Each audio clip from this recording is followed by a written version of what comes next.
I'm going to show you 6 ways to get gimbal shots without use of a gimbal and is using stuff you already have. G'day superstars, not everyone has a gimbal, which is why I'm doing this video. But even if you do have a gimbal, you can be caught on location without the gear you need, and these ways will get you out of trouble in most cases. The biggest bonus of using these methods is that they're cheap, and with a bit of practice they're very, very easy to do. And the first one on the list is called the tripod rock. Not rock, just rock. To do this you'll need a fluid head on your tripod. If you're shooting video you should have one of these already, as this won't work with a ball head or a standard head on a tripod. But the first thing you do is you actually get the back leg and you shorten it so it's completely out of the way. Then you loosen the head on the tripod with your camera. You extend the other 2 legs up so they're at the height you want them to be.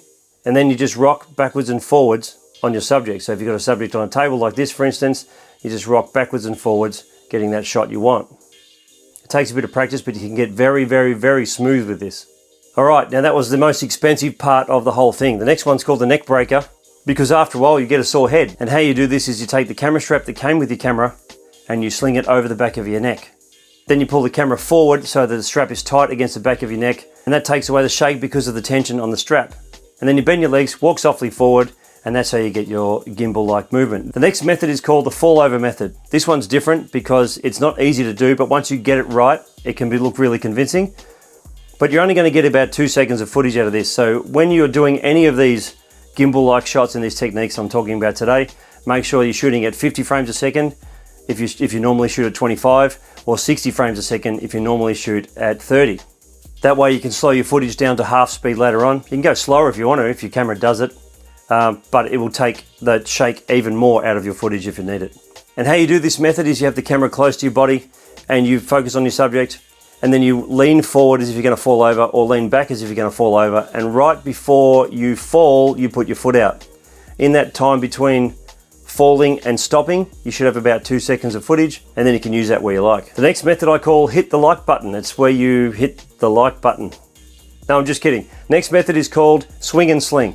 This one and the tripod one are my favorite ones because they're unique in the way they do things. But you basically take your camera strap, hook it around underneath the body of your camera like this, and you carry it like it's in a sling. The bonus of this is you can actually run with this if you want to. You can move very, very quickly and get smooth shots. It's really cool to get rotating shots and moving shots. It's one of those things I'd use pretty often if I didn't have a gimbal.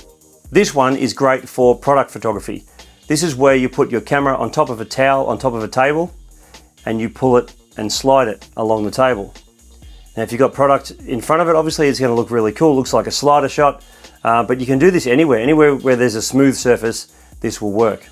Alright, this next one is easy to do, costs you nothing. It's called the body rock. You put the camera close to your body and you just rock backwards and forwards. So you put yourself in a stiff position where you're not moving, and you rock on your feet and use your feet as your dampers. So you can go left or right, forward or back, but you'll get really interesting shots without much effort at all. I've put together a quick video showing you all these techniques in action so you get an idea of how good it can look. So here it is.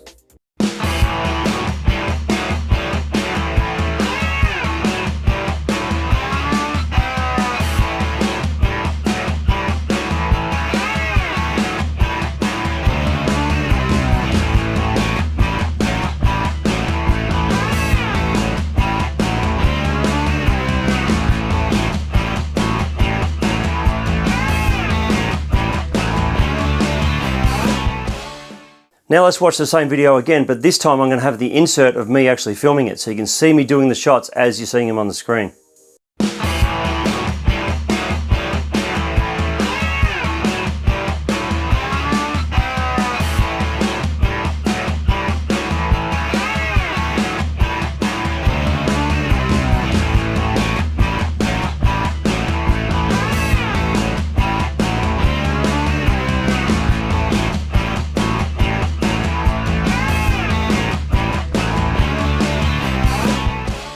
And while we're on the subject of gimbals, I've done a video here which compares a $17 stabilizer with a DJI Ronin S gimbal, and I'll see you in the next video. Thanks for watching.